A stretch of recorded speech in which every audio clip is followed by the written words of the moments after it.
Siguro mga kaula, mga 200 o humigit pa. Ang nagtatanong sa akin bakit daw pag nagsasaing ako ng tulingan, hindi ko daw tinatanggal ang buntot.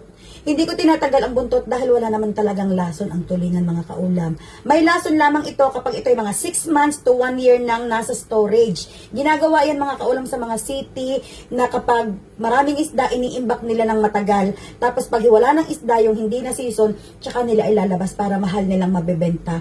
Doon nagkakaroon ng lason ang tulingan. Ako po'y matagal na at ako'y sa tabing dagat na ipinanganak at doon na rin ako tumanda. Wala pa naman ho ako nabalitaan sa lugar namin na nalasa ng tulingan dahil lang hindi tinanggal ang buntot. Wala pa po.